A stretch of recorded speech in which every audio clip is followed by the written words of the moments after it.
पावन धरा को सबसे पहले नमन। साथ ही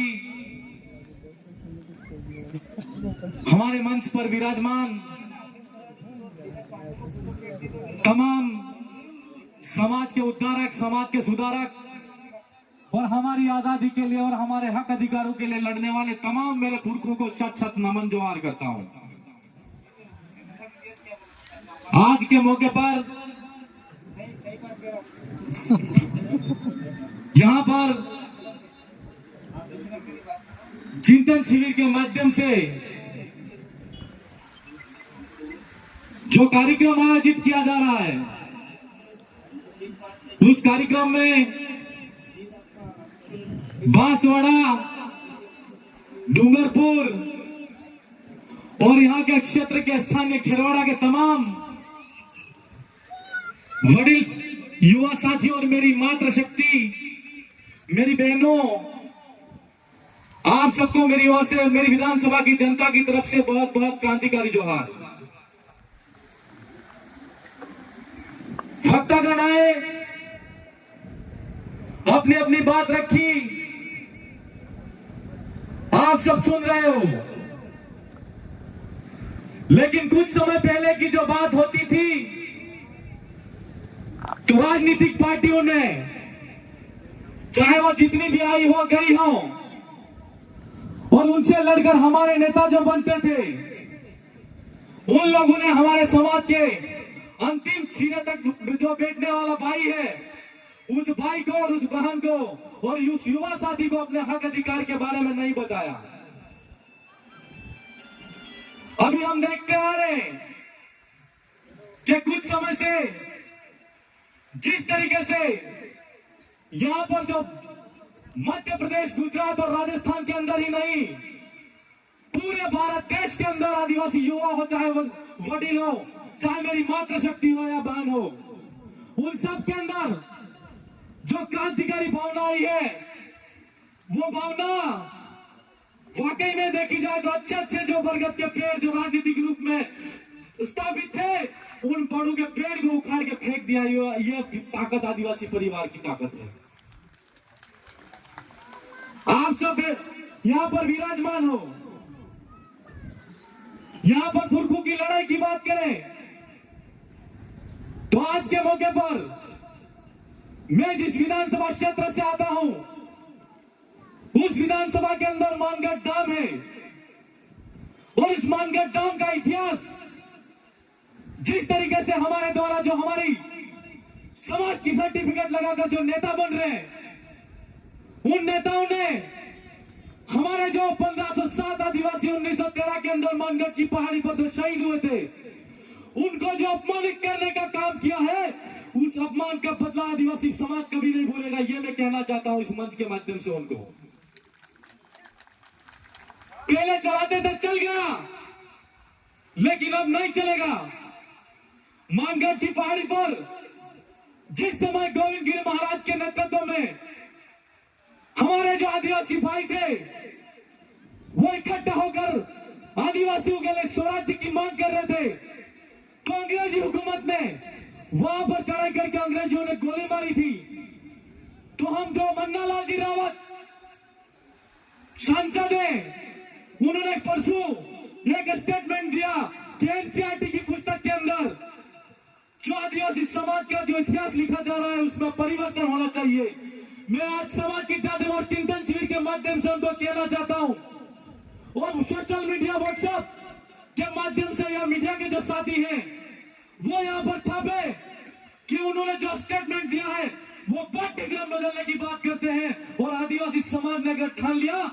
तो निश्चित तौर पर पाठ्यक्रम की बात छोड़ो, आपका इतिहास मिट जाएगा। ये मैं कहना चाहता हूं। हमारे इतिहास को मिटाने की हिम्मत किसी में नहीं है। जो हत्याकांड 1913 में हुआ और 1992 के अंदर हमारे क्षेत्र के एक पीएचडी होल्डर साथी थे, उन्होंने पीएचडी के माध्यम से यहाँ पर उन्होंने जो आदिवासियों का इतिहास, मानगढ़ का इतिहास उन्होंने लिखा, तब जाकर यहाँ के लोगों को और पूरे देश के लोगों को पता चला कि जलियांवाला बाग हत्याकांड से पहले भी नरसंहार इससे भी बड़ा हुआ था, वो मानगढ़ की पहाड़ी पर हुआ था। ये कोई छोटी बात नहीं है। और आज कोई अगर राजस्थान की विधानसभा में जाकर या कोई हमारा राजकुमार गिरोध जो संसद में जाकर हमारे आदिवासियों के इतिहास के बारे में लिखने के लिए एनसीईआरटी को कहते हैं या लेटर लिखते हैं, तो एक हमारे ही भाई को जो हमारे समाज का होते हुए आदिवासियों के इतिहास को मिटाने के लिए लेटर लिखते हैं, तो बड़ी शर्मनाक बात इससे कोई नहीं हो सकती। हम ये कहना चाहते हैं, आप इतने संवैधानिक पद पर बैठे, पूर्व में प्रशासनिक पद पर बैठे, किस सर्टिफिकेट को लगाकर बैठे थे, ये हम उनसे पूछना चाहते हैं। आज ये आदिवासी समाज देख रहा है, आदिवासी समाज का युवा देख रहा है। और मन्नालाल जी रावत से मैं पूछना चाहता हूं कि आप जिस पार्टी से आते हो, राष्ट्रभक्ति की बात करते हो, देशभक्ति की बात करते हो, 1913 के अंदर जो नरसंहार हुआ, उस नरसंहार के अंदर हम पूछना चाहते हैं उस देशभक्ति पार्टी से, और आपसे भी पूछना चाहते हैं कि डूंगरपुर का राजा कौन था, बांसवाड़ा का राजा कौन था, और राम संतरामपुर का राजा कौन था, यह हम आपसे पूछना चाहते हैं। जब हत्याकांड हुआ तो वहां पर जो फौज लगी थी, वो मेवाड़ भीलखोर, उस मेवाड़ भीलखोर की स्थापना किसने की थी? राजपूत रेजिमेंट जो बना था, और राजपूत रेजिमेंट कौन था, ये पूछना चाहते हैं। और आज जिस देशभक्ति की आप बात करते हो, और आदिवासियों तो जिस आप देशभक्ति की बात करते हो, उस आदिवासी तो उस देशभक्ति से पहले भी लड़ाई लड़ने वाला आदिवासी समाज है। और आज हम हमारे समाज का जो इतिहास लिखा जा रहा है, और हमको देशभक्ति का पाठ पढ़ा रहे हो, सोचने वाली बात है मेरे भाइयों। आज जिस तरीके से नागपुर से सेंटर चलता है, और उस सेंटर से उस पाठशाला से वो पढ़कर निकले हैं, तो वो उनके ही पाठ्यक्रम की बात करेंगे, चाहे वो विधानसभा की बात हो, चाहे लोकसभा की बात हो। जो उस पार्टी से आता है, वो मात्र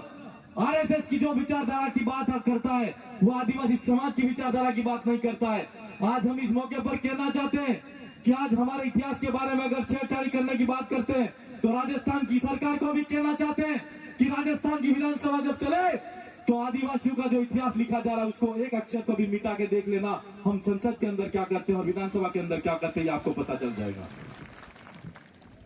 आप सब तमाम साथी बैठे, इस मौके पर मैं जागरूकता के माध्यम से एक बात और कहना चाहता हूं कि इस दुलाहारी की पावन रात के अंदर ये ऊंचे ऊंचे जो पहाड़ दिख रहे हैं, ये जो हसीन वादियां दिख रही है, उन हसीन वादियों को आप देख रहे हो।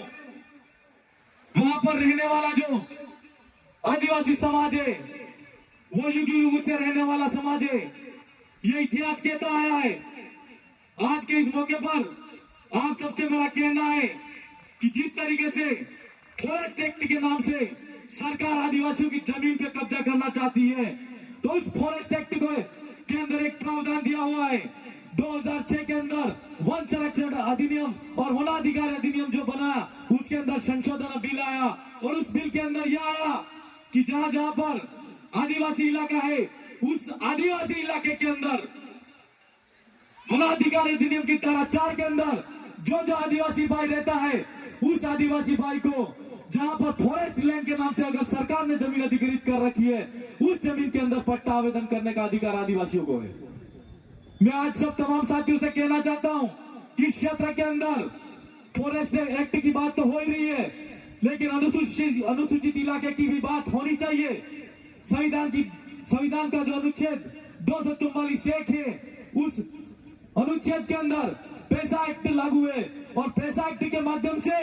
एक प्रावधान लागू है जिसको हम कहते हैं ग्राम सभा। और मैं आपको इस माध्यम से यह कहना चाहता हूं कि गांव गांव के अंदर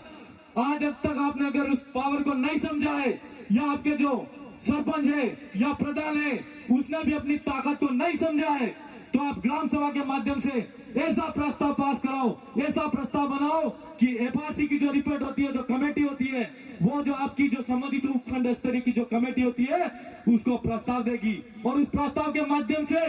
जो ये हसीन वादियां और जो पहाड़ दिख रहे हैं, वो आदिवासियों के पहाड़ है। जो फॉरेस्ट एक्ट के नाम से जमीन जो सरकार अधिकृत करना चाहती है, ग्राम सभा का गठन करके उस पर कब्जा करने की तैयारी शुरू करो, ये मैं आपसे कहना चाहता हूं। क्योंकि हमारे अधिकारों के बारे में कोई कानून का ज्ञाता कहने नहीं आएगा कोई बोलने नहीं आएगा। जो अधिकार अगर संविधान हमको देता है, उन अधिकारों की जानकारी के लिए संविधान को पढ़ो, और संविधान को नहीं पढ़ सकते तो विशेषज्ञों से राय लेके उसके बारे में हमको लड़ना चाहिए। ऐसा मेरा आपसे कहना है। आज के मौके पर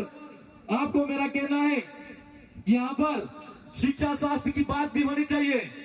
और इस क्षेत्र के अंदर 244 एक्ट की मूल भावना के अनुरूप यहाँ पर 100% इलाका आदिवासियों का होना चाहिए। ऐसा मैं नहीं, सुप्रीम कोर्ट कह रहा है। तो इस इलाके के अंदर जो अधिसूचना 2013 के अंदर और 2016 के अंदर जो आई थी,